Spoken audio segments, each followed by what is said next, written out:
Got a lot of problems. What's happening, But we've already y'all? started that. We're moving the encampments What's up, away. DC? We used to call you Chocolate City, but now it's Federal City, y'all. What's up? Black, powerful. The revolution will not be televised. Talks about a prophesy. Like power. Real easy for me to get lost in the game, especially now that they doing that alien nest type script. You dig? DC, Federal City, welcome to the smell with a fed cell. Mother. Fire! Burn! Trump drawing lines. Power. Hope we get federalized. So scared, cap, popping lies. They got the National Guard on combat formations, helping the homeless relocations, evacuations, evictions. Martial law in a police state. Tell the tourists things ain't nice. If they ain't white, they might get stopped by ICE. Like powerful. Yeah. We got the curfew for the kids at night. Catching fed sayings ain't right.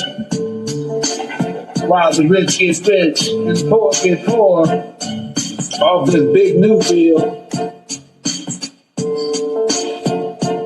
While they get fat and getting they fill, most kill for a real meal. So the blue gang is loose. Yeah. Man. Say what? Loose. Those clips think most shit like a hurricane. DC, Federal City, welcome to the smells of the fed sales, mother. They taking the pictures for the facial recognition, y'all. I stay masked up, don't take no jab at all. 5K for the nanobots, making zombies of us all.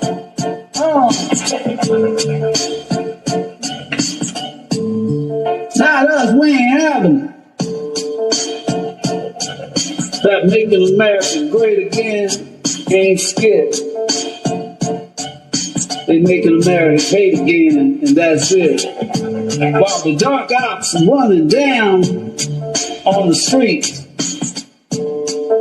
So you know what it is, man. DC, Federal City, welcome to the smell of the fed cell, mother. Fire! Lightning here. To open up your eyes, my dear. Say what? Remix! Keep it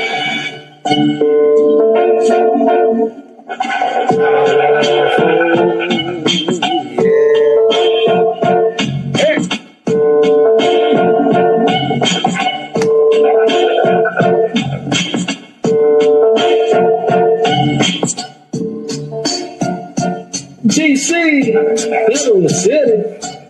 Behind the rails, he laying on bed and nails.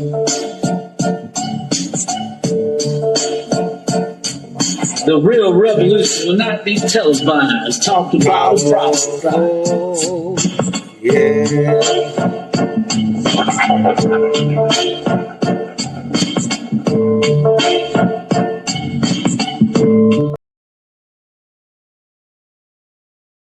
We all want the same thing. We all want a safe city. We want a safe capital. We want to be able to bring our families here. We want to be able to come and enjoy the history that makes this place great. And unfortunately, we are not in that position right now. And Mr. President, I want to thank you for taking the step that we need right now to make criminals understand that they are not going to get away with it anymore. And I'm not going to stand here and go over and over the cases. But what I can tell you is this. I see too much violent crime being committed by young punks who think that they can get together in gangs and crews and beat the hell out of you or anyone else. They don't care where they are.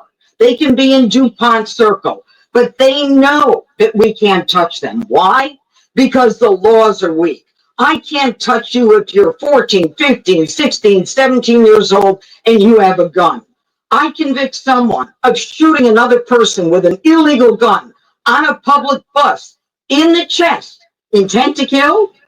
I convict him. And you know what the judge gives him? Probation. Says you should go to college. We need to go after the DC Council and their absurd laws. We need to get rid of this concept of, no cash bail. We need to recognize that the people who matter are the law-abiding citizens. And it starts today. But it's not going to end today, because the president is going to do everything we need to do to make sure that these emboldened criminals understand we see you, we're watching you, and we're going to change the law to catch you. And my final note is this. These kids understand that the jurisdiction is through the state attorney general, Brian Schwab. I did a poster of the young man from Doge who was beaten bloody with a severe concussion, a broken nose. And then I did a poster of what happens to those kids, because I can't arrest them, I can't prosecute them.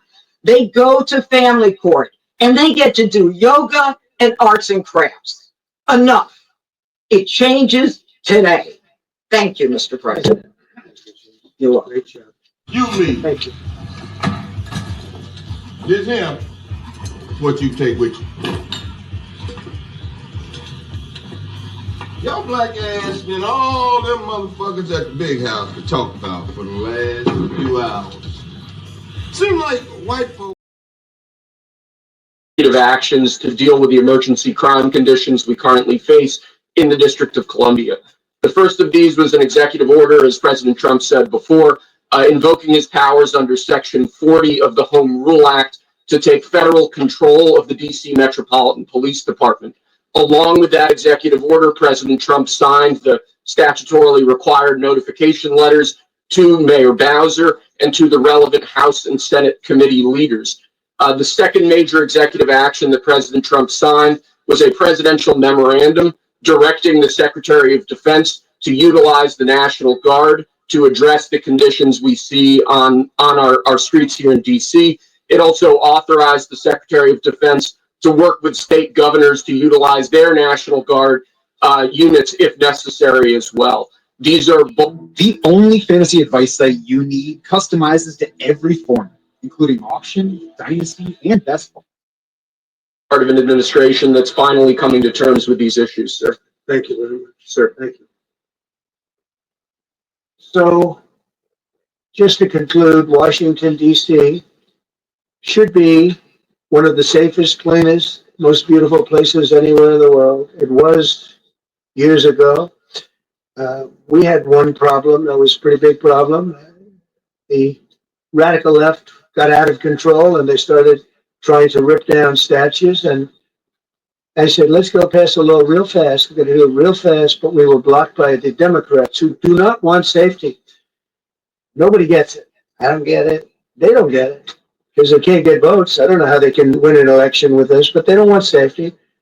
And I found an old statute, very old, early 1900s, that said if you so much as touch or even think about destroying a statue or a monument in Washington, D.C., you go to jail for 10 years with no probation, no anything. In other words, slightly different than we have today. Today we have cashless bail. There you get jailed 10 years. No curtailed sentence, 10 years. And we took it out. Nobody used it. It was never used because, it was harsh.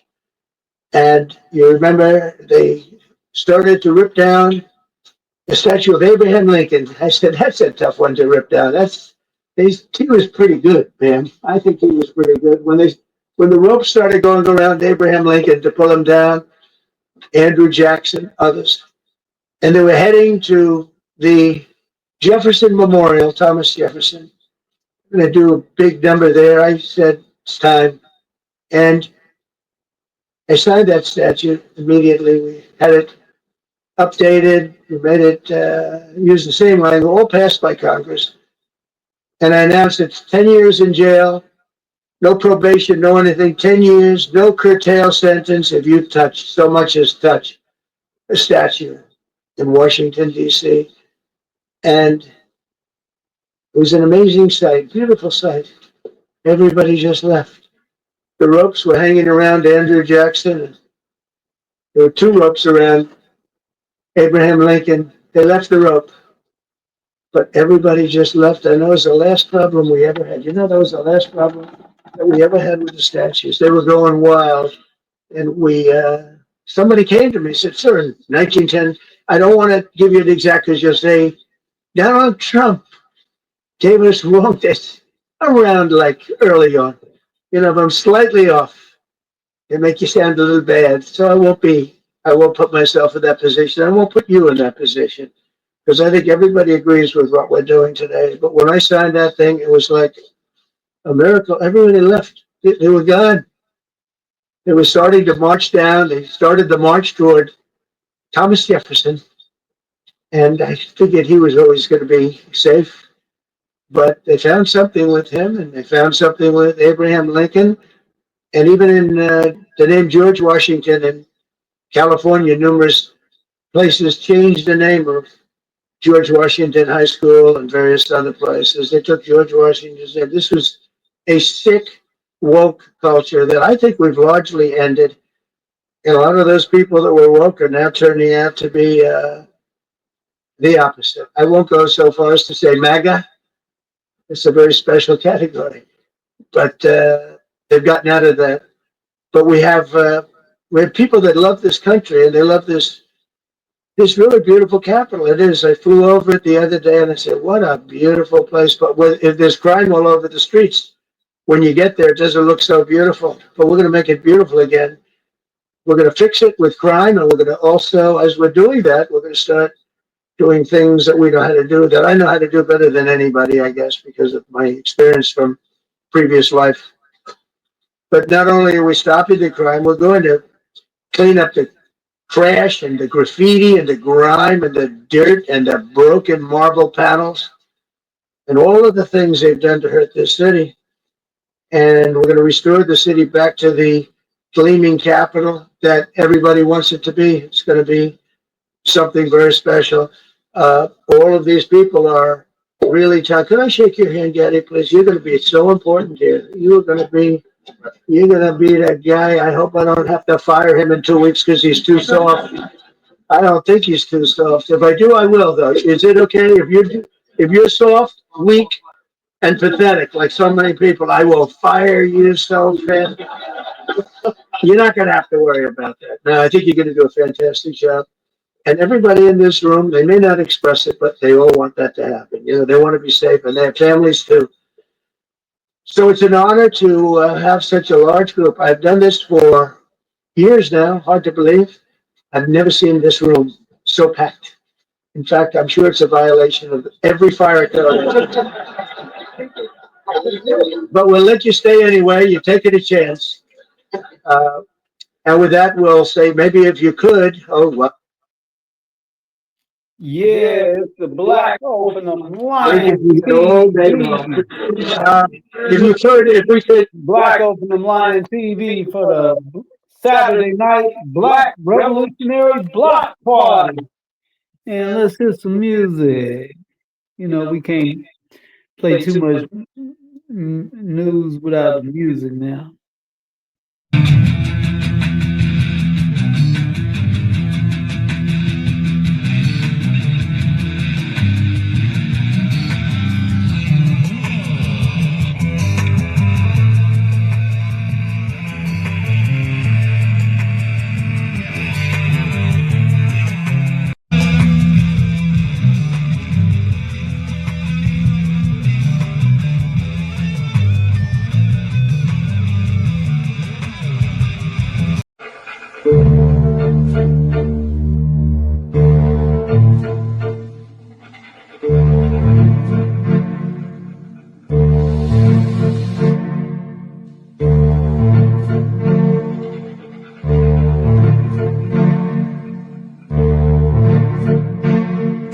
Saturday, August 30th, 2025. Yours truly, the Black Open Lion TV for the Black Revolutionary Party.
Just so y'all know, Russia did have a response to the peace talks. This is Russia's response to the peace talks. Here he is now. Hi. Just trying to make sense of all this data. Not that part. Just get that science. That's science. No. Oh, wow.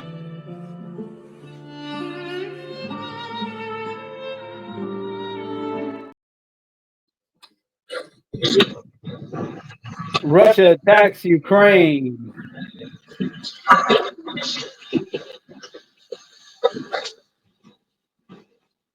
Missiles and drones.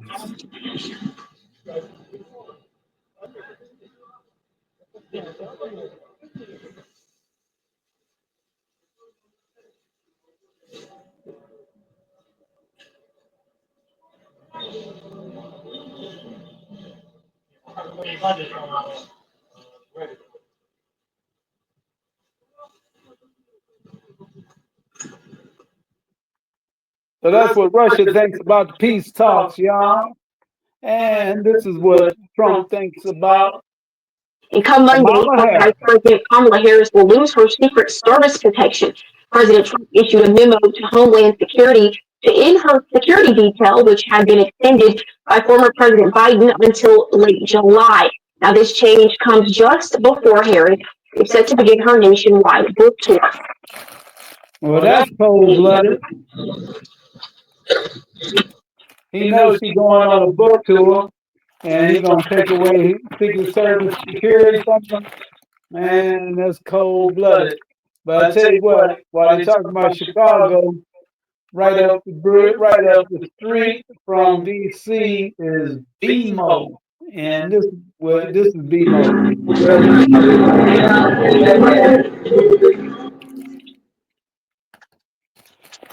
So that might be where they might need some help.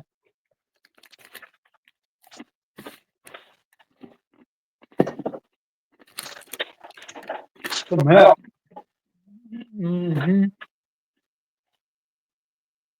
You don't get more help in the areas where we need it.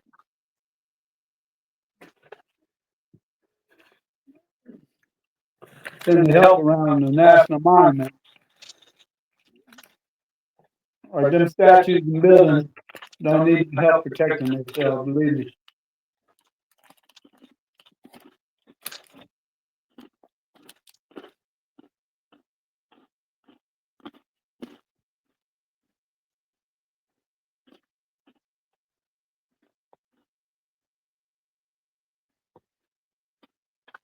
So before they do it to us,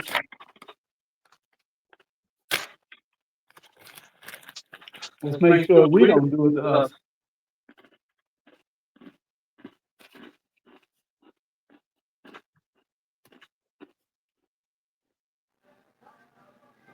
Peace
and harmony, the only way to defeat tyranny.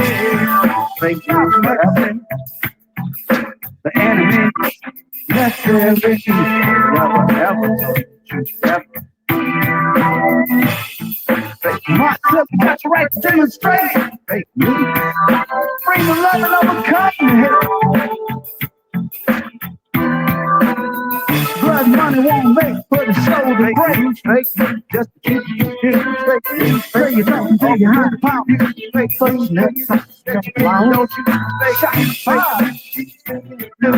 Never make fun of brother down.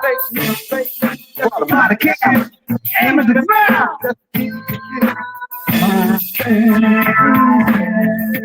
Now the races go away. Today. 30 minutes.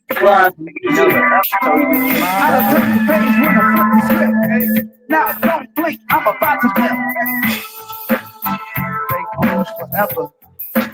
They never ever told you the truth, never.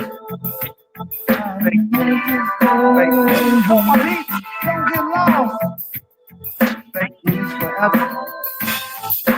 He's not the man with the plan. Never told you the truth, never. One that truly don't give a damn. Don't you think to me I see?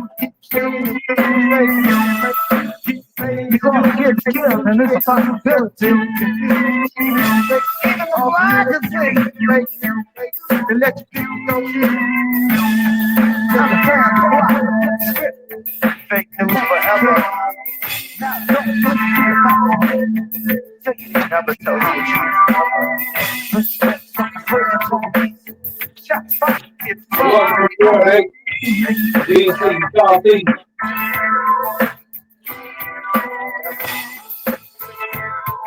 never ever.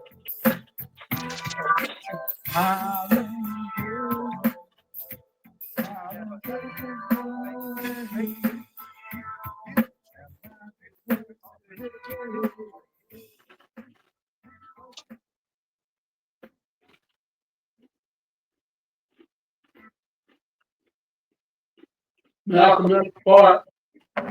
Malcolm X Governor.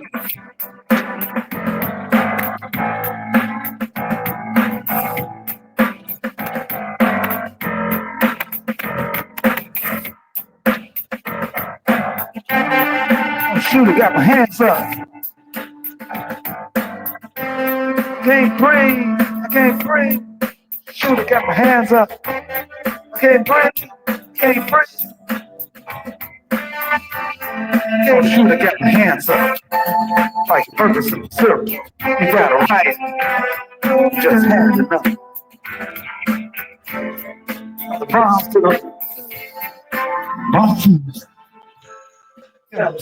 We can control our own neighborhoods. We don't need no help.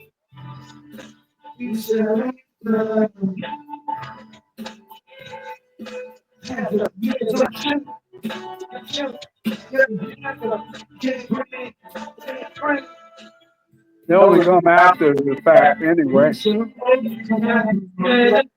Or chasing forward motorcycles for no reason. the same four-wheelers and motorcycles be legal in other areas. Don't shoot, I got my hands up.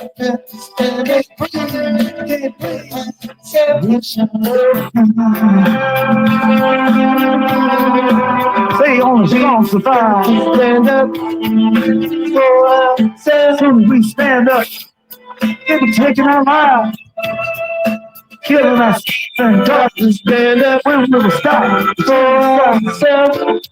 Will we all be fathers? Will we all be fathers? We got to stand up for ourselves, just like Jimmy said, to make you look to the other side in the wrong direction. I got to stand up, Mr. Silence, for ourselves. Destruction. Meanwhile, others are lying in the law, lying for ourselves. That nonsense. Instead of the truth, like promising, got to stand up. For ourselves, with about a minute.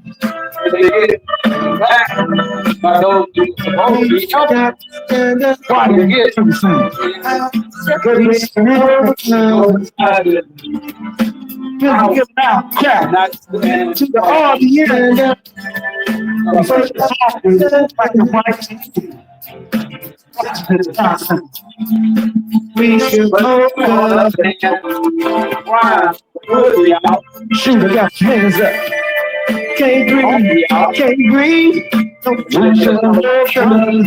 Can't breathe, I can't breathe. Don't shoot, I got my hands up. Can't breathe, can't breathe. Can't breathe, can't breathe. Take it over from people. We shall overcome. We shall overcome. Can't breathe. We shall overcome. Can't breathe. Can't breathe. Shoot out my hands up. Can't breathe. Can't breathe. Don't shoot, I got my hands up. I can't breathe, I can't breathe. Oh, should have got my hands up. I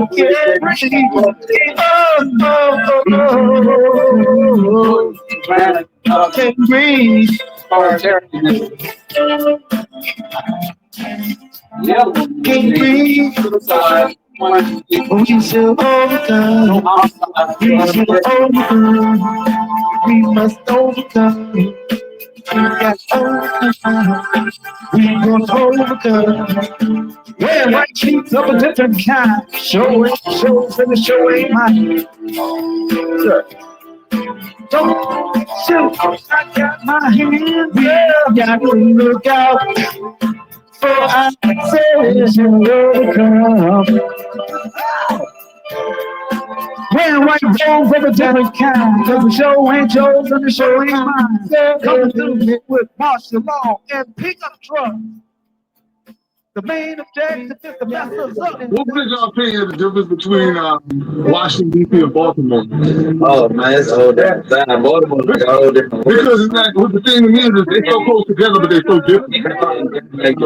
Like the language, slang, everything is different. It's different. The sound of Baltimore people, how they talk is different. All that shit different, it's different. It's not like that, you know, say that their clothes and like how we dress different and all that. Yeah, I didn't know that. I Crazy, like, yeah. I still fuck with Baltimore though. I still fuck with all the food though, but I was out there a couple times, like, years back. I fuck with yeah. Shout out to y'all. Older niggas from us. Anything, any last words you want to add? Anything you want to say or stuff there? I know, and I was a little bit. Yeah, build your life though. Don't let these people manipulate your mind. Keep that thing going. That's real. And I talk about that hand sanitizer. That's that thing. Hands in the past, You know, that thing is real. Let hand sanitizer be. We stay safe. All right. That's it. That's all I say. In the road, right now, Minnesota down the street. What side of DC is this? It's not okay. All right, it's right from DC.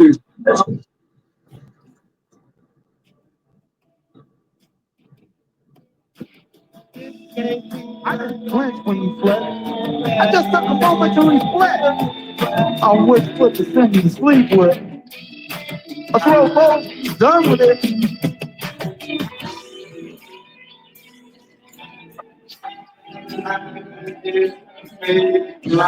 Take gloves off the fist.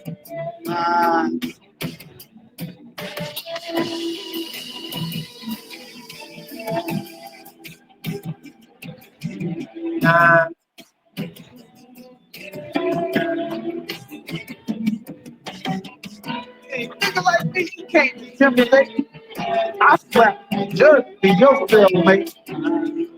You'll fade away. The sleeping giant is wide awake. Can't take the gloves off this.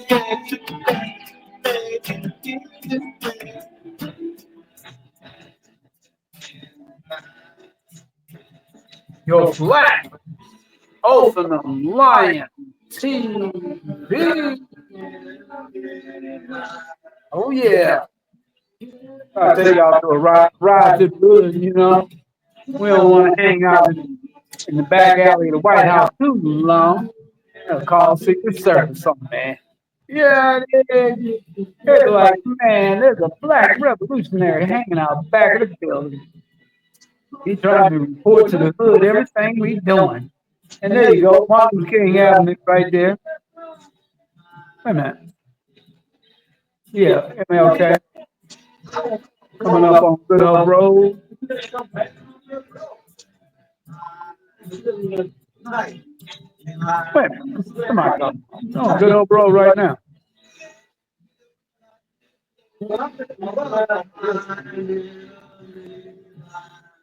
Looks like coming up on W Street. Wait a minute. That's the same liquor store? Yeah, the same liquor store we did a lot of protesting right there. Same street where the people that got shot. And 3 girls that got shot. And we did patrol that neighborhood. So, like I say, if they're going to patrol the neighborhood, patrol it right. Patrol it like we patrolling it. So that way can make a difference. Stop some of the killing. You dig?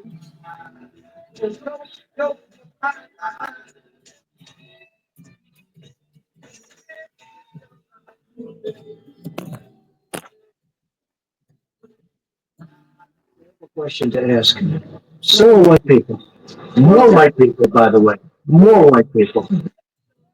Developments this morning on the federal takeover in D.C. Customs and Border Patrol agents are now teaming up with U.S. Park Police to protect national park sites. The Department of Interior Secretary says these officers are being deputized, which basically means they can make arrests.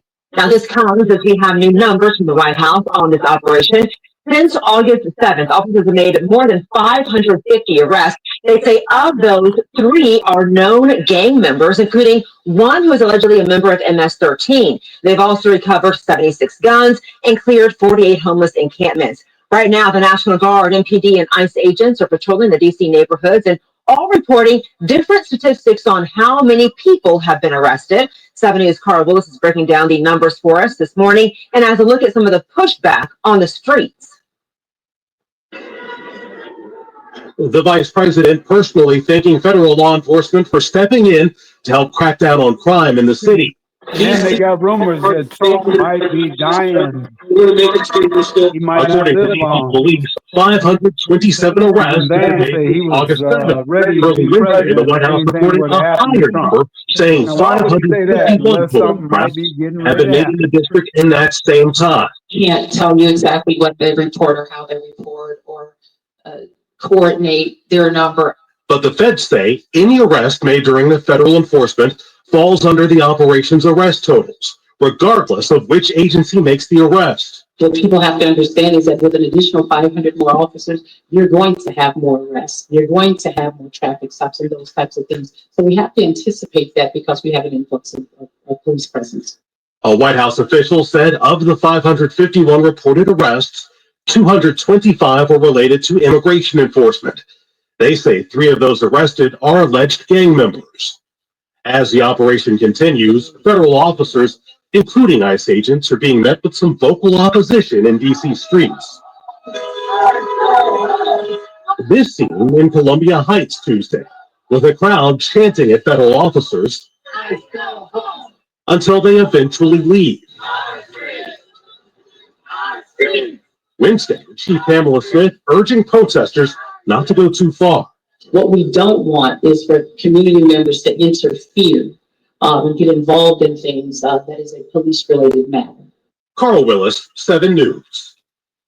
We've been trying to answer your questions on how the government and local agencies involved are working together. Now we have an example. We told you yesterday morning about troops deployed to these 10 metro stations, including Waterfront. At that stop on Monday, the National Guard helped prevent a dangerous situation from getting worse. 2 guardsmen pictured here on your screen were on patrol when they saw a man take out a knife and threaten another person. They alerted police. They didn't show none of the Anacostia, Washington, D.C. around that area were safe. To do that, we had to partner up and communicate with the law enforcement officers that were nearby, making sure that we had eyes and ears on the situation to keep everyone safe. It is important to note that right now, the National Guard is not making arrests. The White House says they may be armed, but their current mission is to be visible to deter crime. And the impact of federal control isn't just playing out in City Hall. It is also being felt inside restaurants and bars where owners are trying to balance public safety with customer confidence. And our John Gonzalez joins us now live from downtown, where owners are hoping Restaurant Week will finish strong. Good morning, John. That's absolutely right. Good morning, Melanie. You know, during the first week of this federal surge, restaurant reservations saw a sharp decline. Some restaurant owners telling me record low numbers. Take a look at your screen. Data from OpenTable shows year-over-year declines ranging from 20 to 30% on several days. Well, this week, there are signs diners are coming back. Monday, during the first day of this Restaurant Week here in the district, which also includes Maryland and Virginia, reservations surged 29% compared to 2024. Some businesses, well, they say the visible presence of federal agents has kept customers away. One nightclub owner told 7 News he lost more than $15,000 in a single evening. At the same time, the White House administration argues the numbers are being taken out of context. Officials point out that last year's Restaurant Week took place earlier in August, boosting comparisons. I do think that the presence of federal government, law enforcement officials on some of our busiest corridors might have an impact, but I think it's too early to tell because of these other factors. In the city, the amount of crime or fear of crime is significant. And, you know, the rhetoric about this extra support in the city, I mean, and these are our military, like they should provide a sense of peace. I would love for us to stop making this political. Support our restaurants. And on a side note there, Vicky told me that she actually had her car vandalized recently heading to a restaurant here in D.C. Another factor, immigrant workers may be playing a role in all of this. Restaurants say that they are short-staffed. Restaurant and delivery drivers afraid to show up right now. Organizers call this event a lifeline during August when Congress is in recess and travelers are typically staying away from restaurants in August. They say the toughest test could still lie ahead if this presidential order is extended. Reporting live, John Gonzalez, 7 News. Thank you, John. And it has now been 2 weeks since the federal crime crackdown began in D.C. We reported to you earlier. Authorities say they recovered 76 guns so far. So take a look at this video. It shows federal agents seizing at least 1 gun on Minnesota Avenue in Southeast. That community has grappled with gun violence. Neighborhood Commissioner Andrea Davis tells us her community needs more police presence and more gun seizures. I'm happy that they're getting guns off the street. Anytime we get 1 gun off the street, it's a win for the city because that they have not been able to use that gun in a potential crime. And Davis plans to hold a crime walk on Monday to raise awareness about her community's public safety needs. It'll begin at 3 p.m. at Boone Elementary on Minnesota Avenue in Southeast. And we want to give you a heads up about a new extended juvenile curfew in D.C. This is along the U Street corridor for kids and teens under 18 years old. The zone starts at 8 each night, tonight through Sunday. And a reminder, there is still a citywide curfew through August, every day from 11 p.m. to 6 a.m. 11 to 1 is understandable, but 8 p.m.? That's ridiculous.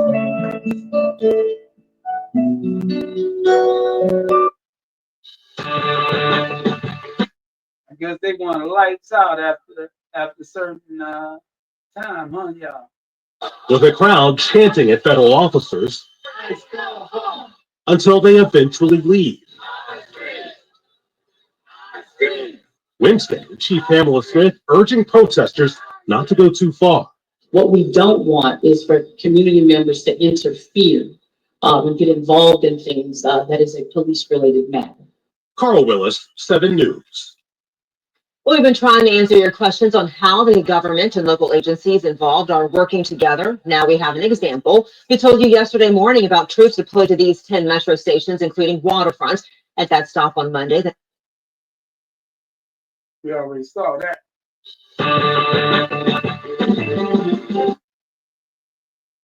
And that includes our nation's capital, which is a horrible killing field. Right now, it's a rat-infested, graffiti-infested, and we're going to take it away from the mayor. Any president in history cussing like that. Beautiful.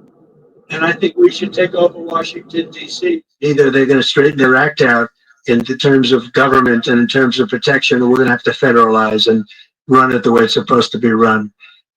It is certainly something he keeps coming back to. Look, getting rid of home rule, the congressional act that allows DC to govern itself with the mayor and council, is just that. It's an act of Congress. So when Congress gets back to DC next month, Congress could undo home rule.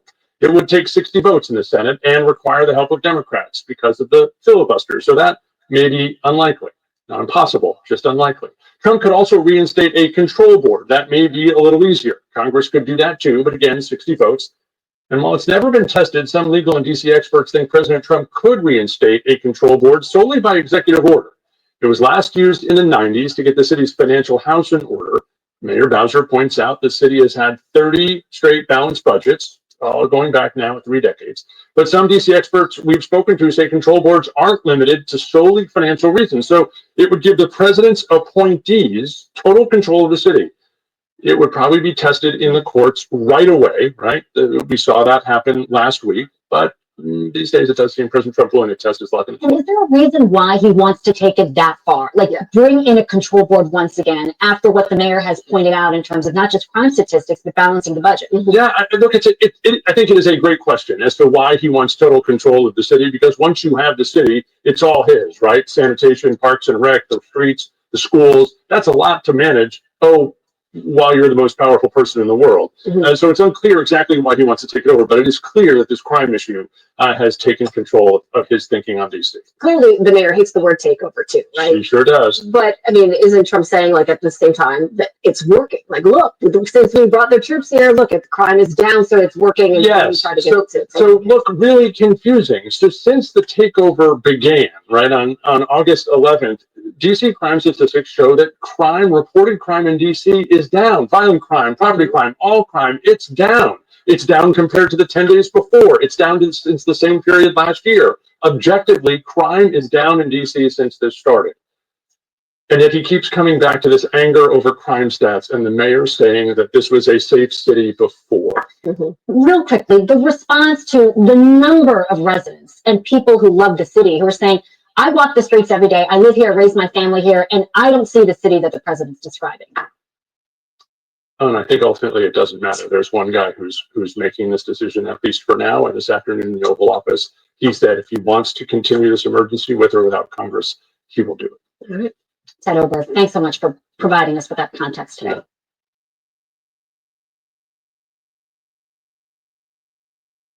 Getting all your daily nutrients is hard work.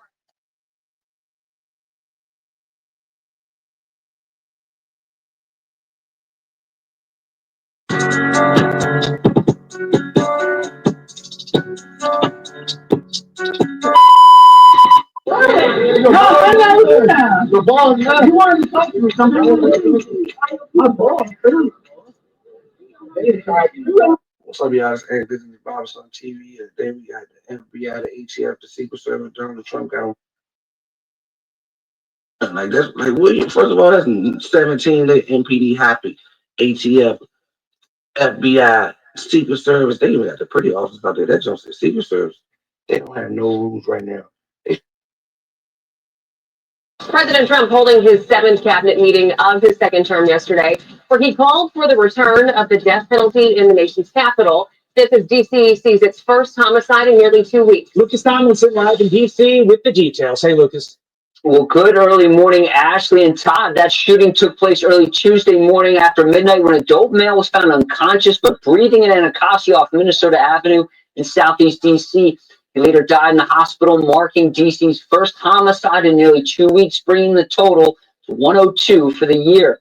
D.C. has a higher murder rate than Chicago, and during yesterday's marathon cabinet meeting that stretched for more than 3 hours, guys, President Trump says he wants to bring back the death penalty for anyone convicted of murder in the nation's capital. If somebody in the Capitol, Washington, D.C., we're going to be seeking the death penalty.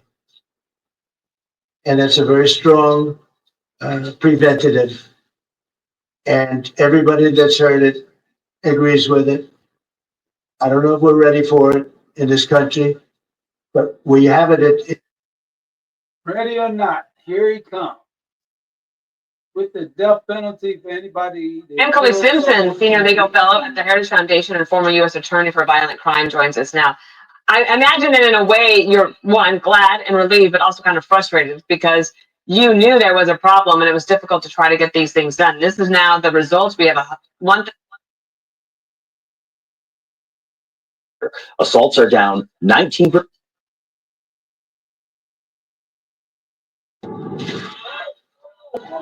Up the road, another moment of community tension. Well, 15 minutes or so since we filmed that last raid, we've moved a few blocks away and you can see the commotion here. Locals very upset because this vehicle, inside it are some of the ICE officials, the police officers who are doing the detaining. And clearly, for the locals, they do not want them there. The whistles are a new community tactic to alert people that ICE agents are in the area. It's a couple of weeks now since President Trump outlined from the White House his plan for Washington. Going to take our capital back. We're taking it back. In massive enforcement operations targeting known gangs, drug dealers, and criminal networks to get them the hell off the street, maybe get them out of the country because a lot of them came into our country illegally. They shouldn't have been allowed in. They come from Venezuela. They come from all over the world. We're going to get them the hell out. They won't be here long. And this is the intentionally visual part of it all. The National Guard at the sites and on the streets. Fighting crime is their mission. The president has seized control of law, order, and security from the city authorities, who he has framed as failing liberals. He's pledged it as a model for other cities. But if this is largely about a display of strength, well, in the neighborhoods of overwhelmingly democratic left-leaning DC, it feels closer to a worrying tipping point. They don't make me feel safer. They make me feel more police. Like I have to be a little bit more on aware, and not in a good way. 24 hours later, and we're back in Mount Pleasant. We just ran into a local guy here who's had a tip off that there is a raid happening a couple of blocks over here. So we're just going to see here. You can see the flashing lights down here.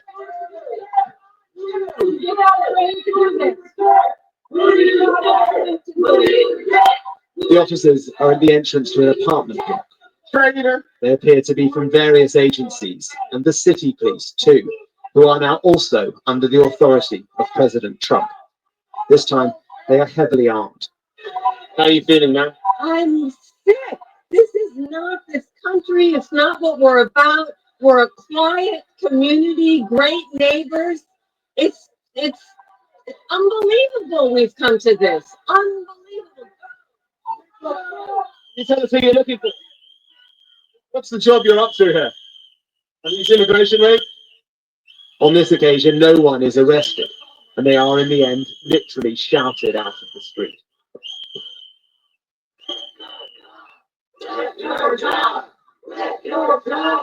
I've lived here for 47 years and I've never seen anything like this. They are occupying the city and our neighborhoods. They are brutalizing people. They are taking people for no reason. We don't want them here. This is a Donald Trump dominance performance. It is more than a performance, though, because here in Washington, the president can and has taken control of law enforcement from the local authorities to deliver his election pledge. Does this community anger make you feel upset, worried? To say so. But the community anger here is visceral. No comment. If this is the plan for Democrat-run cities across the country, well, then the weeks ahead look divisive indeed. Mark Stone, Sky News in Washington.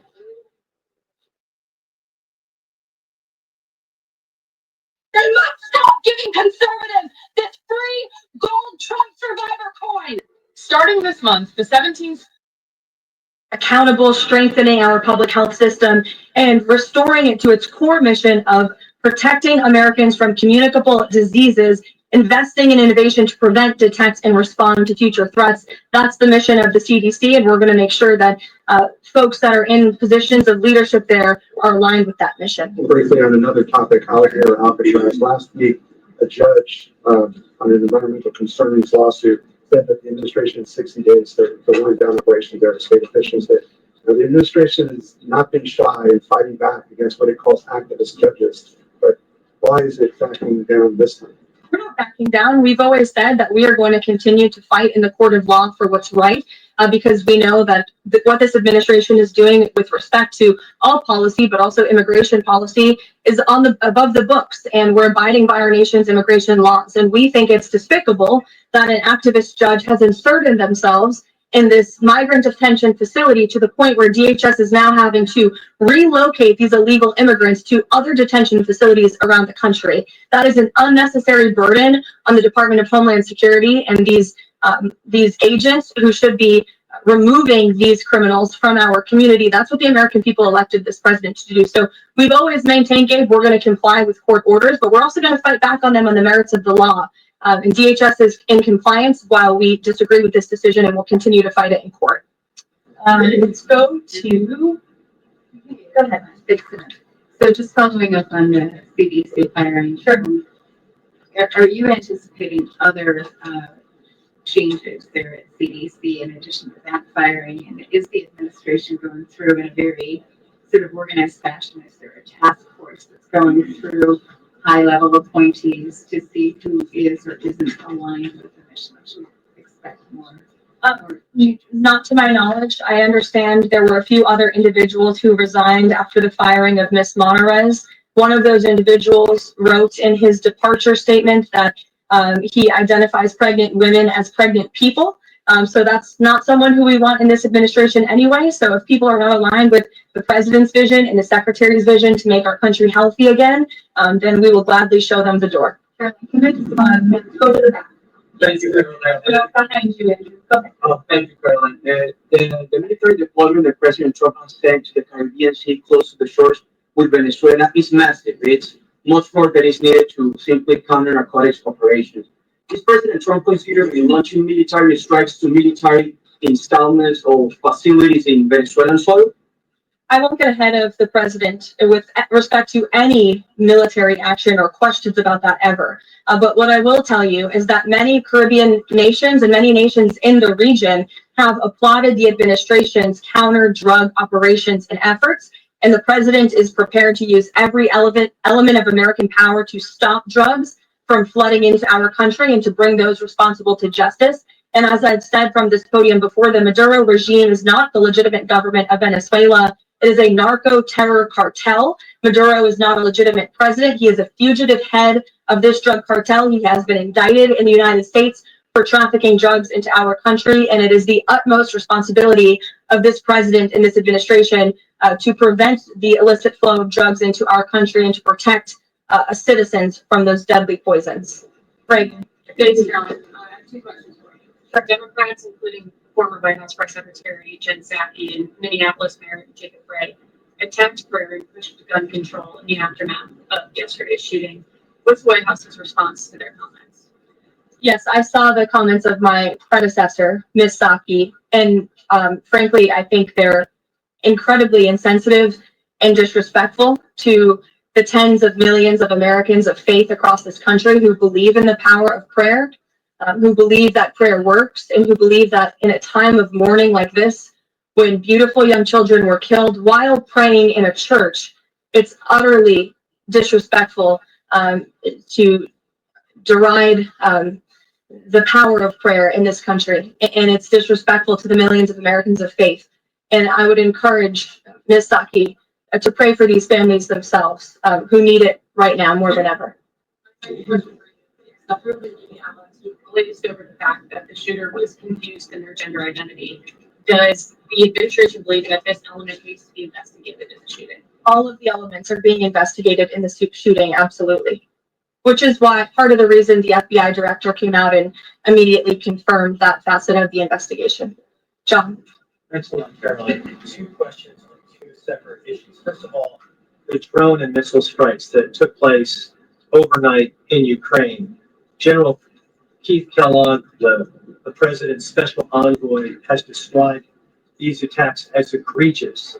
Do you agree with that description? And do you view President Putin as an impediment to getting peace between these two countries? Well, it's not about if I agree, it's about what the president thinks. And I know what the president thinks because I talked to him about this. He was not happy about this news, but he was also not surprised.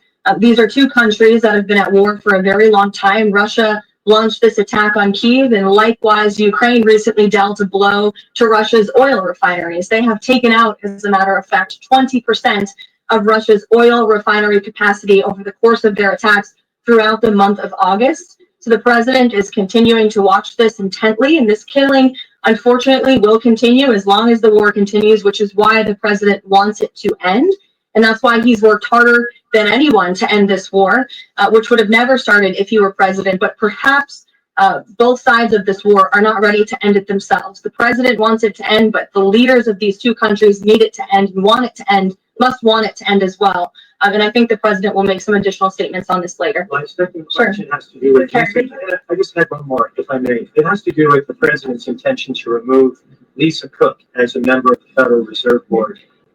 He is going or acting upon allegations that have been made by Trump administration official Bill Pulte. These are just allegations. She hasn't been convicted yet of any crime. Is the administration opposed to allowing Ms. Cook to have due process to challenge what has been alleged against her? I believe she is challenging it. I believe she just filed a lawsuit today, and Mr. Pulte has deferred those allegations over to the Department of Justice to investigate them. What I will say is that you had these mortgage receipts very clearly shown to the president, and he has the cause that he needs to fire this individual. He laid it out in a letter that he provided to her and to the public as well. And so we'll continue to fight this battle. Carrie. So the president just announced that he wants to have a convention for the midterms next year. The GNC has countered that they too want to have a convention for the midterms as well. What's the White House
protest in front So of y'all hear it. police headquarters. That's where it is, you know. Needs to understand is while they have In more legal America, basis for being in DC, this is their goal. it's getting wore out, y'all. This Alexandria By the time they Virginia native finish who asked us not riding down on the hood, not to use her name we also won't joined want the no help. They're trying to make it less. It's like, come on now. We're gonna make it safe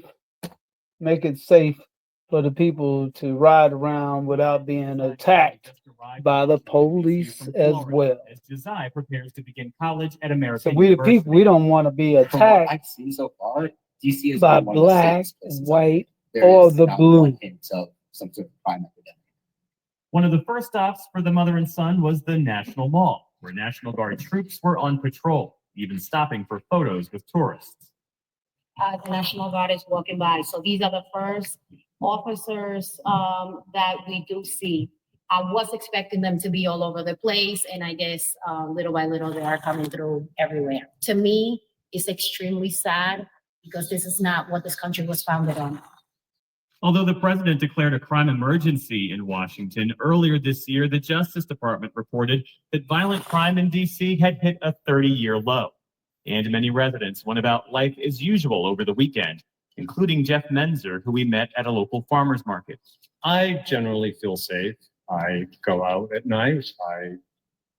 Fortunately, I do live in a neighborhood that is relatively safe. It actually has an ongoing police presence because it's on Capitol Hill, but random. Of course, Capitol Hill. But a major reason cited by the Trump administration for placing the city under federal control was to target juvenile crime in the nation's capital. Hell, Capitol Hill, they didn't need no teen carjackers got extra police in traffic, which soared in where all the Washington police during at the in the pandemic, first place. as well as around the country. It has since fallen to levels seen in other cities, but then came a highly publicized attack on a Trump administration official by a group of teenagers earlier this month. I see too much violent crime being committed by young punks who think that they can get together in gangs and crews and beat the hell out of you or anyone else. Shajib Udallah and his wife own this convenience store at Heckinger Mall in Northeast DC, an area long plagued by high crime. Their store was recently robbed and vandalized by dozens of teenagers, and Udallah says DC police needs more help. It's like more than 30 kids robbing us, and they show up like more than 30 minutes later. They're grabbing That's when I peanuts don't and think so. They candy might and be busy for someone snacks, else. though. So it's not. I don't think so. It's not. They're not robbing them for the cash They say they register. welcome the federal takeover, but at least so far, they say they haven't seen an increase in security in this neighborhood. Uh-huh. Of course, they're going to be over there quiet because it's close to the White House or Capitol or something. Yeah. They need to have it more in the DC area where they know the crime is. Not far from their store, Abdullah Salim runs this boxing gym in the Trinidad neighborhood where he mentors local teens. We need order in our city. If you don't have no order, you ain't got no city. He hasn't seen an increased presence in his neighborhood either, but he says he supports what the president is doing. I've been seeing a lot of atrocity, a lot of murders, a lot of innocent children, a lot of innocent babies, and there's nothing done about it. With no reason. While much of the effort so far appears to have focused on areas closer to the White House, federal agents have shown up in some high crime areas of the city, but some residents aren't happy about it. They started pulling up, just instantly hopped out, started breaking news, pulling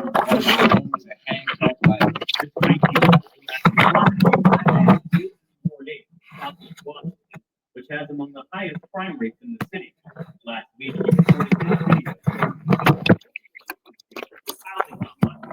he says he and his friends were simply hanging out late into the evening. They had firearms, they had their weapons, and we didn't have nothing but just ourselves to protect and make sure everybody was good. They just basically harassing us for real. People getting pulled over left and right. I seen checkpoints everywhere. I felt like I was in a foreign country. Nathaniel Long co-owns District Alley, a bar in the popular nightlife area of U Street in Northwest DC, where social media video has captured crowds reacting to the new checkpoints. He agrees that crime is an issue in DC, but says the White House won't solve it by force alone. It's like a takeover instead of like, let's add some aid and let's work with the local authorities and city. I mean, it's like a bull in a china shop. And it doesn't have to be that way. This year, House Republicans have withheld more than $1 billion of DC's budget, while the White House has also made cuts, including to police, security, and the courts. They told us they was coming every day. So that's basically what I'm expecting for them to come every day. Problem is the threat is always going to be there. This administration, this president has a pretty short attention span. They will not release the Epstein files. We've gone through many dark times before, and I think this is just another dark time.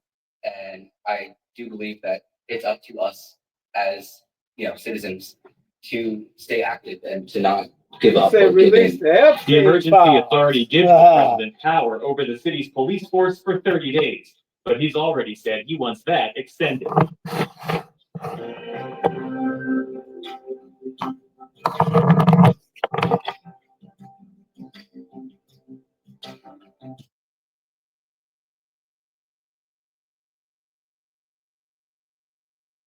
So what do y'all think?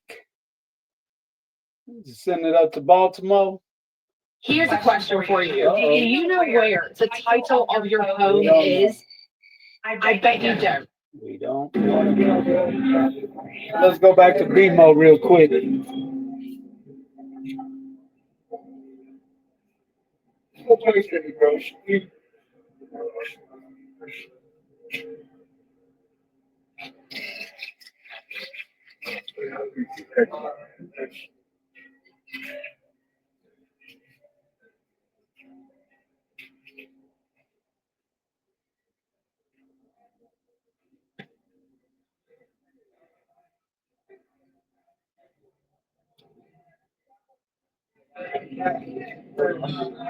Baltimore.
Welcome to the DC Takeover. Coming to a hood near you real soon.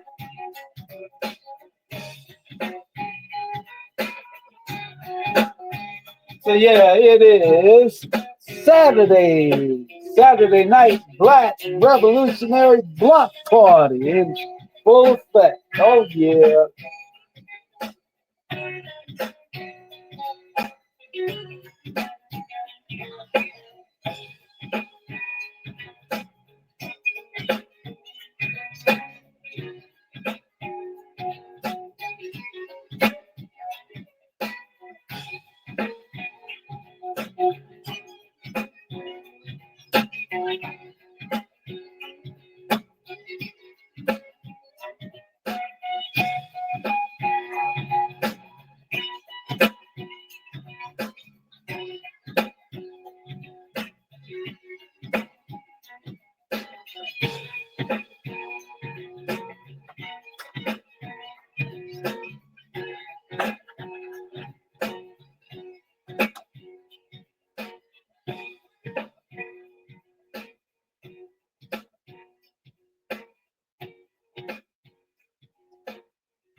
So what hood y'all repping? rep your hood because it sure enough could become part of the takeover.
Talk about mind control.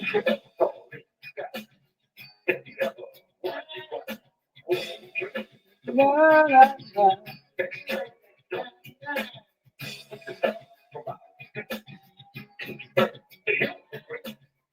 Hey,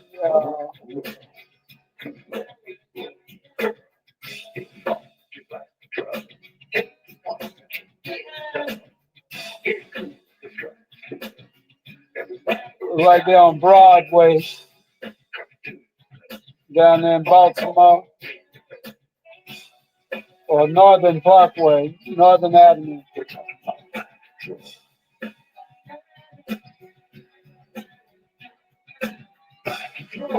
Hey.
And please hit the benevolent fund so we can keep everything coming.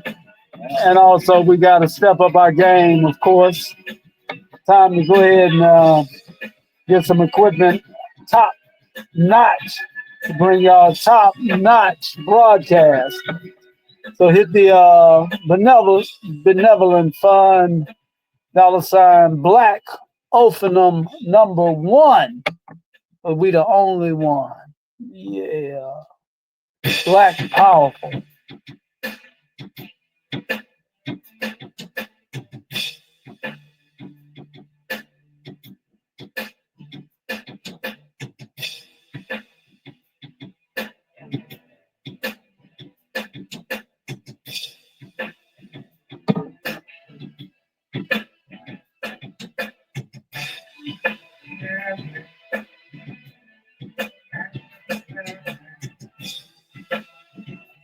I figure I'd just take y'all in the hood with me real quick and show you what's up.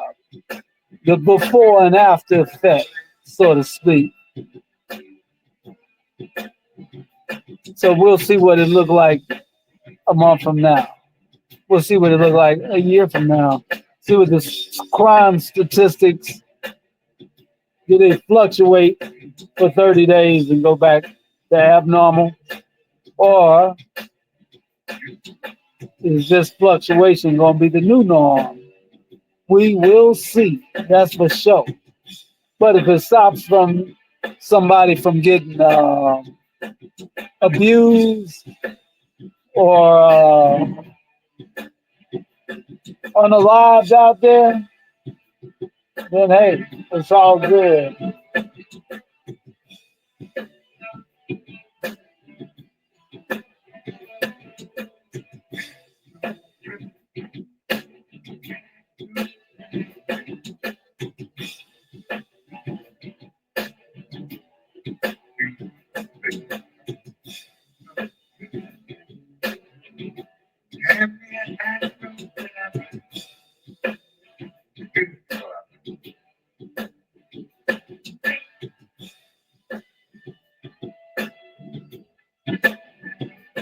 Total arrest 1,007. Illegal guns 111.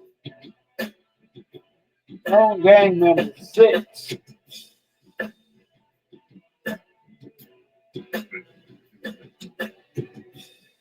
Let's go back to the head.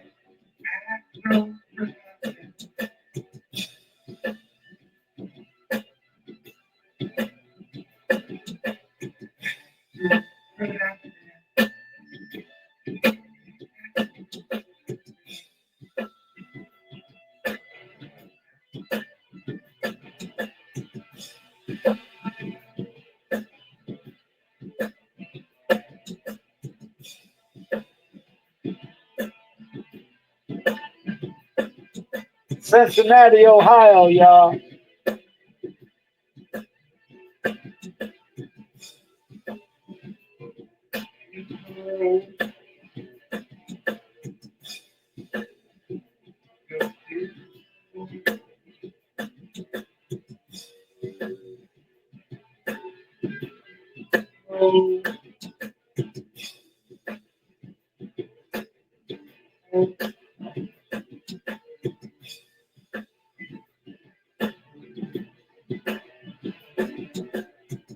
Look like anarchy out there, y'all. In the days type thing, you know. Damn near look surreal. If I didn't know better, I think we was in a real assimilation.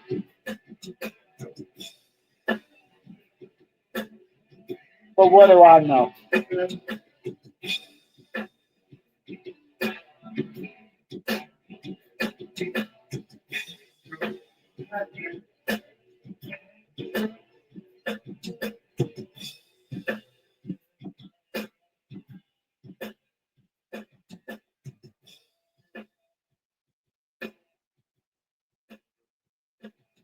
So this is what it looks like. Huh. Oh, what fun it is to ride in a beat up Chevrolet, huh?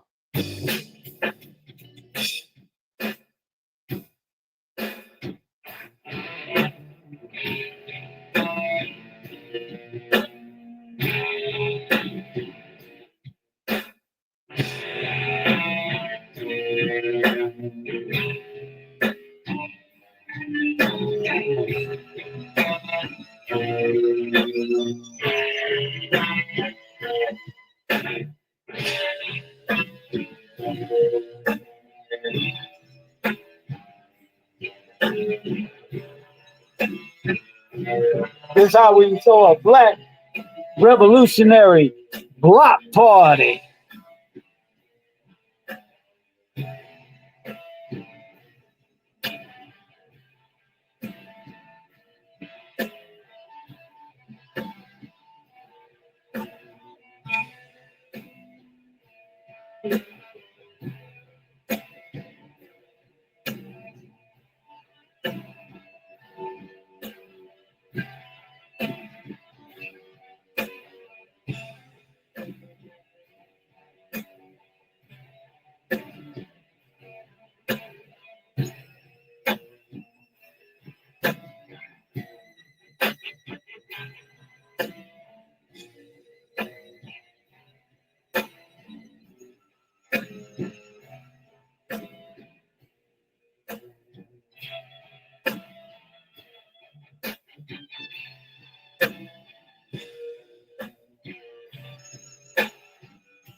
And we do this for the love of the people. Don't get it twisted. Black power, way of life, y'all. Black powerful. All power to the people.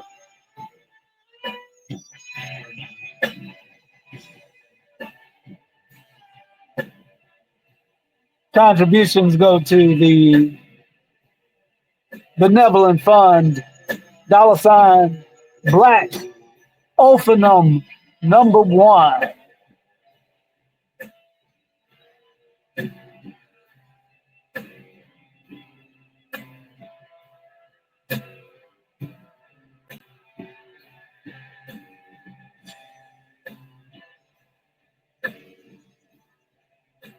Nobody gonna bring y'all the funk like us. See, we gonna bring y'all that black revolutionary funk.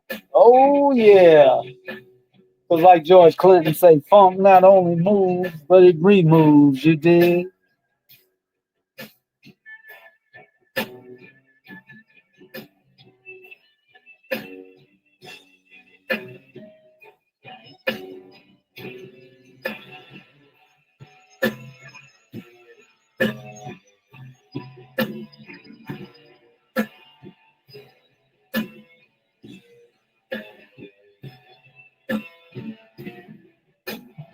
Let's go back to the hood, y'all.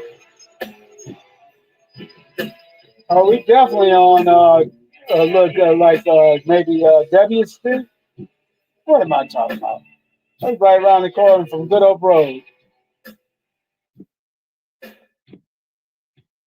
That's right where you used to go down to the corner there and catch the bus across the bridge.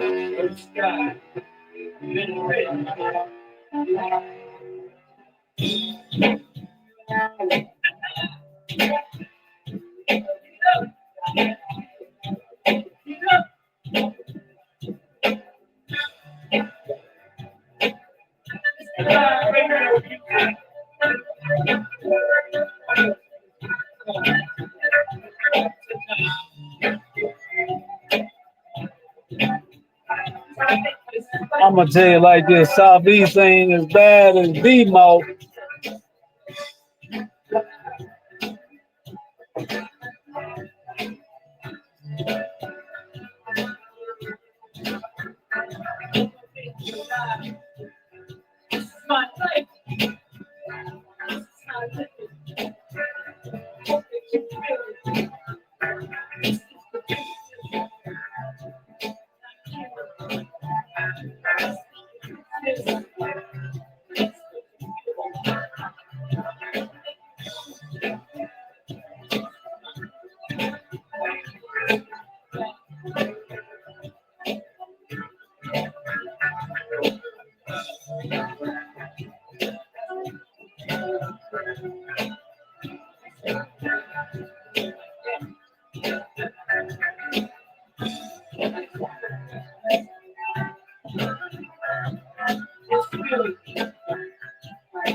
And I don't want to leave y'all out of the loop about this, whatever this is heading towards Earth, whether it be alien mothership, the Anunnaki, or a piece of flying space doo-doo, what it look like. But yeah, no. Let's see what they say about it.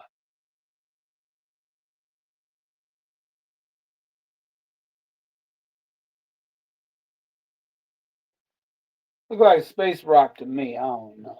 Our understanding of how planetary systems form throughout the galaxy. Think about it. Until recently, the only planetary system we could study up close was our own. Everything we know about planet formation, asteroid composition, and cometary behavior came from objects that formed around our sun. Now, with 3 I/ATLAS, Trump didn't make things we have hot a genuine enough. piece of another star system. I might have to worry about wars, rumors of wars, and aliens from outer space. Backyard. It's like being able to pick up and examine a rock from Mars without having to send a rover there. An opportunity to study material that formed under completely different conditions than those in our early solar system. What makes this opportunity even more valuable is that 3 I/ATLAS appears to be much larger than our previous interstellar visitors. 3I Its Atlas. size means we can get better observations, more detailed spectra, and potentially even determine its composition with greater accuracy than was possible with Oumuamua or Borisov. If 3 I/ATLAS is indeed a comet, as some early observations suggest, it offers us a chance to compare its ice, dust, and gas content with comets from our own system. Are the same chemicals present? Are they in similar proportions? The answers could tell us if the ingredients for life as we know it are common throughout the galaxy or unique to our corner of space. Another exciting aspect is that we're catching this object relatively early in its journey through our system. Unlike Oumuamua, which was already on its way out when discovered, we'll have months to study 3 I/ATLAS as it approaches the sun, reaches perihelion, and then departs. This gives astronomers time to coordinate observations using different telescopes and instruments around the world and in space. The timing couldn't be better from a technological standpoint either. When Oumuamua passed through in 2017, the James Webb Space Telescope wasn't yet launched. Now, with Webb fully operational, along with other advanced observatories, we have unprecedented capabilities to study this interstellar visitor in detail. Perhaps most importantly, each new interstellar object we discover helps us answer a fundamental question. How common are these visitors? Before Oumuamua, some scientists estimated we might see an interstellar object once every few decades. That look like Now, space rock with to 3 me. confirmed in less than a decade, those estimates are being dramatically revised. It seems likely that interstellar objects pass through our solar system much more frequently than we thought, perhaps multiple times per year, with most going undetected because they're too small or too distant from Earth. If interstellar objects are indeed common, it suggests that planetary systems throughout the galaxy routinely eject material into interstellar space. This in turn tells us something about how planetary systems evolve and interact with each other across vast distances and time scales. Unanswered questions.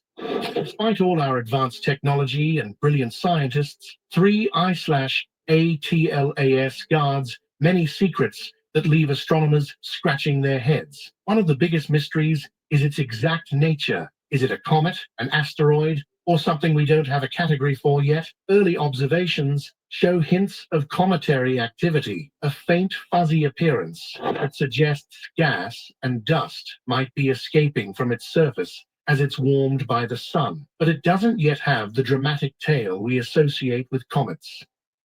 Some astronomers think it might be what they call a pristine comet, one that has never passed close to a star before and still has its original ice intact. Then there's the puzzle of its unusual brightness. As Harvard astronomer Avi Loeb pointed out, 3I/ATLAS is reflecting more light than expected. If it has a dark surface like most asteroids, it would need to be enormous, around 12 miles across, to appear this bright. But if its surface is highly reflective, it might be much smaller. Determining its actual size and reflectivity is proving challenging even with our best telescopes. Another mystery is its rotation. Most space objects spin as they travel, but measuring the rotation rate of 3I/ATLAS has been difficult. Some observations suggest it might be tumbling chaotically rather than spinning smoothly on a single axis. If true, this could indicate that it experienced some violent event in its past, perhaps a collision with another object or a close encounter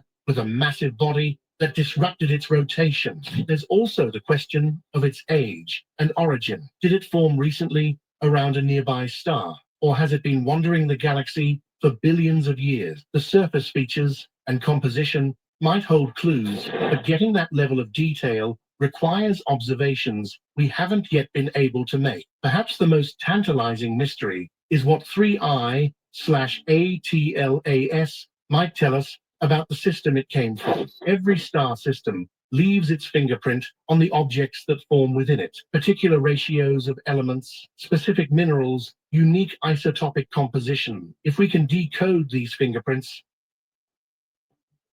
we might learn about a planetary system we can never visit directly. Some astronomers are also watching carefully for any signs of non-gravitational acceleration as 3I/ATLAS travels through our system. Oumuamua showed such acceleration, which sparked considerable debate. If 3I/ATLAS also accelerates in ways that can't be explained by gravity alone, it would suggest that this might be a common feature of interstellar objects, rather than something unique to Oumuamua.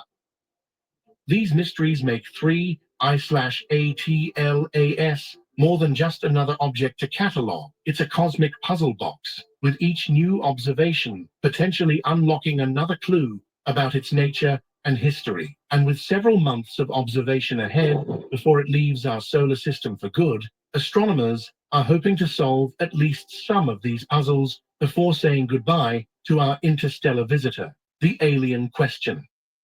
When talking about objects from beyond our solar system, there's always the tantalizing question that captures public imagination. Could it be artificial? Could we be observing something made by intelligent beings from another star system? This question isn't just science fiction speculation. Harvard astronomer Avi Loeb, one of the most respected astrophysicists in the world, has been vocal about considering this possibility, especially after the puzzling observations of Oumuamua in 2017. Loeb famously suggested that Oumuamua might have been an alien light sail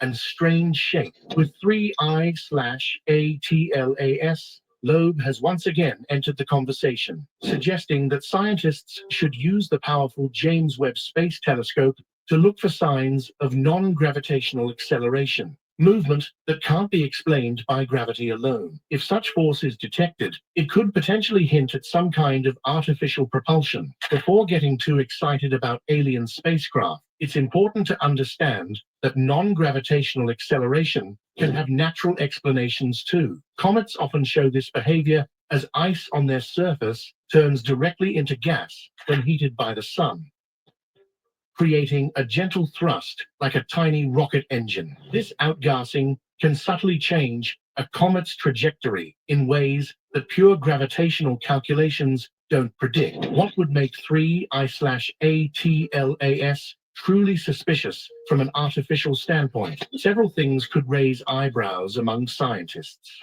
If it changes direction in ways that defy physics, if it emits radio signals or shows other signs of technology, or if its composition includes elements or isotopes in combinations that can't form naturally, these would all be red flags that something unusual is going on. Another thing astronomers are watching for is whether 3I/ATLAS maintains a constant brightness or shows regular patterns in its light reflection. Natural objects tend to be irregular in shape, creating variable brightness as they rotate. A more consistent brightness could suggest a more regular, potentially artificial shape.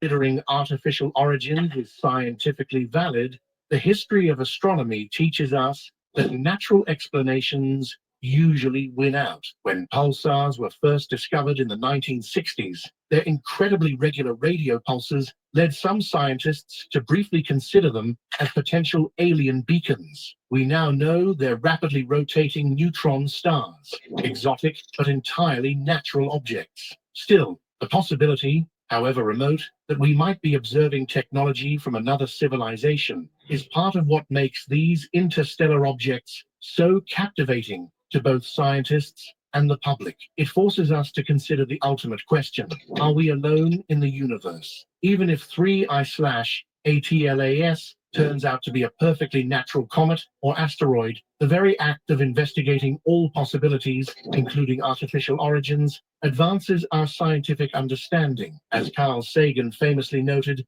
extraordinary claims require extraordinary evidence. While most astronomers consider it highly unlikely that 3I/ATLAS is artificial, they'll certainly be looking for any extraordinary evidence that might suggest otherwise as it makes its journey through our solar system. Observing the visitor. How exactly do you study a dark object potentially smaller than a city, moving at 152,000 miles per hour, billions of miles away? It takes some serious technological firepower, and fortunately, we have more of that now than ever before. Right now, astronomers around the world are pointing every available telescope at 3I/ATLAS, creating a global effort to understand this visitor before it leaves our neighborhood forever. Ground-based observatories from Hawaii to Chile to South Africa are tracking its movement, measuring its brightness, and analyzing the faint light it reflects for clues about its composition. But the real game changers are our space-based observatories. The James Webb Space Telescope, with its massive 21.3-foot mirror and incredible infrared sensitivity, is perfectly suited. Like 3I/ATLAS, Webb can detect heat signatures and identify specific chemicals and minerals on the object's surface. Astronomers have already secured valuable observation time on Webb to study this interstellar visitor in detail. Hubble, despite being older technology, still provides invaluable data too. Its ultraviolet capabilities complement Webb's infrared strengths, giving astronomers a more complete picture across different wavelengths of light. Together, these space telescopes can reveal details about 3I/ATLAS that would be impossible to see from Earth's surface. Beyond just looking at it, astronomers are also listening. Radio telescopes, like the Very Large Array in New Mexico and the Allen Telescope Array in California, are monitoring for any unusual radio emissions. While no one seriously expects to pick up alien broadcasts, these observations can help determine if the object is giving off any radio waves as it interacts with the solar wind, the stream of particles constantly flowing from the sun. As 3I/ATLAS gets closer to the sun, we'll see it more clearly. Its brightness will increase, and if it is indeed a comet, we might see a more pronounced tail develop. This would give scientists even more material to study, as the tail contains particles and gases released from the object itself. Dawn of a new era. The discovery of 3I/ATLAS marks what many astronomers believe is the beginning of a new era in our understanding of interstellar objects. For all of human history, until 2017, we had never confirmed a single visitor from beyond our solar system. Now we've found 3 in less than a decade. This isn't just coincidence. It's the result of technological advancement. Our ability to detect these cosmic travelers has improved dramatically in recent years. Automated sky surveys, more powerful telescopes, and sophisticated software that can identify unusual movement patterns have all contributed to this revolution. What we're seeing now isn't necessarily a sudden increase in interstellar visitors. Rather, we're finally developing the eyes to see what was always there. The Vera Rubin Observatory, when it begins operations, will take this capability to an entirely new level. Its enormous camera will photograph the entire visible sky every few nights, creating a movie of the cosmos that will make it much easier to spot moving objects. Astronomers predict it might discover several interstellar objects every year, perhaps dozens.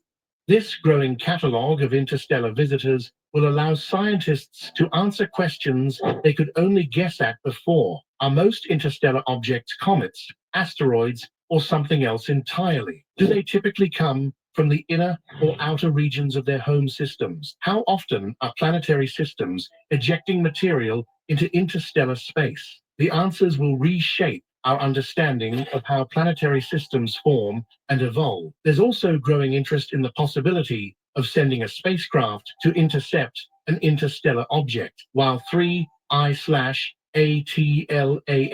was discovered too late for us to launch such a mission, several space agencies and private companies are developing concepts for rapid response spacecraft that could be launched on short notice if another interstellar object is detected early enough. Beyond the pure science, these discoveries are changing how we think about our place in the cosmos. Each interstellar object is a physical connection to another star system, tangible evidence that the space between stars isn't empty, but is crisscrossed by material ejected from other worlds. In a very real sense, our solar system isn't isolated, but is part of a larger galactic ecosystem where material from one star system can eventually become part of another. Thanks for watching another episode. While you are still here, make sure to... Well, y'all heard it right here. The Black Open Lion TV. Of how planetary systems form throughout the galaxy. Think about it. Until Trump's DC takeover and AI was this that intergalactic whatever that is, Atlas heading this way.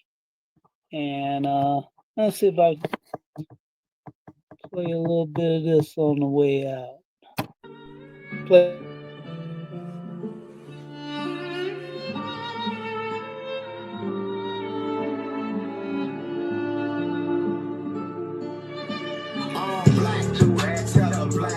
Made $500,000 off the scams and flew it back out. We was in the lake trying to stay until I max out. Made $100,000, tell that bitch to keep her ass out. Bought 100 guns, now my nigga pass her ass out. Kwame took the city while the killers took the background. Ask about me, killers kill about me. Made $1 million plus 3, and I did it in the streets. SCL niggas, I can smell niggas. They stink like dead bodies.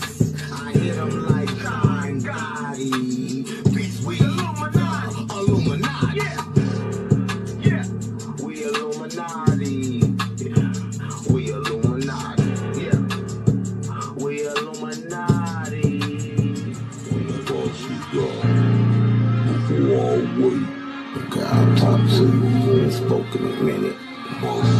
with you or voice of a demon?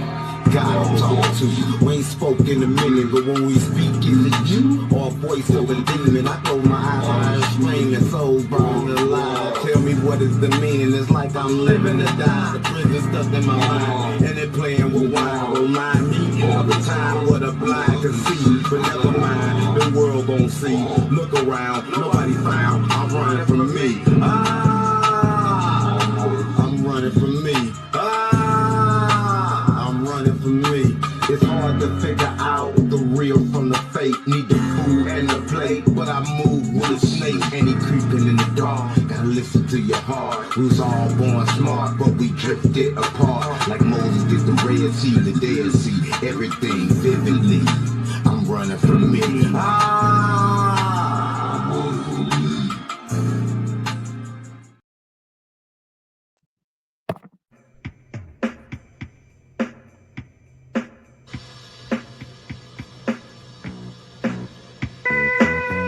I went to St. Louis, Missouri the other day. They had Black Panthers from all over the country. No one knew about it at all. They had machine guns, recoilless rifles, grease guns, Lugers, 25 of them, all armed. And the chief policeman here at the airport when I arrived, they were there, right there at the steps. He said he was violating the law. Yeah, we're violating the law. He said, we're tired of our white and black leaders, Jackie and Martin and Bobby being killed. We're going to protect this man right here. They didn't arrest one of them. Because they said if you arrest one, then someone's going to die. Because we are ready to kill. Black power means black dignity. Just as surely as you're proud to be white, we're proud to be black. Black is beautiful, baby. It's pretty. I always say to my brothers, I think they don't worry about white chicks. We got everything from chalk to charcoal. You know, already. That's it. Black power means dignity. Means we're gonna walk side by side with you, or through you. We're gonna be with dignity and integrity. We don't want any more than you have, and we're not gonna accept any less than you have. That's bad enough.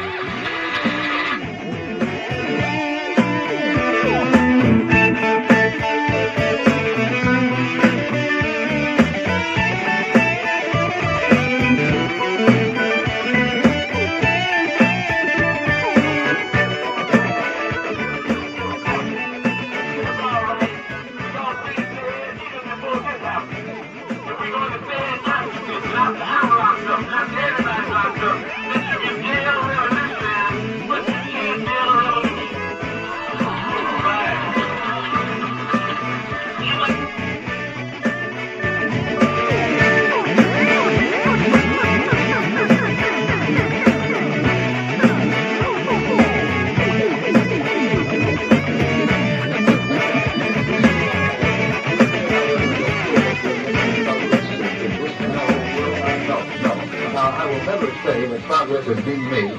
If you take a knife and my back 9 inches and pull it out 6 inches, there's no progress. You pull it all the way out, that's not progress. The progress is healing the wound that's below me. And they haven't even begun to pull the knife out, much less trying to heal the wound. They won't even admit the knife is there.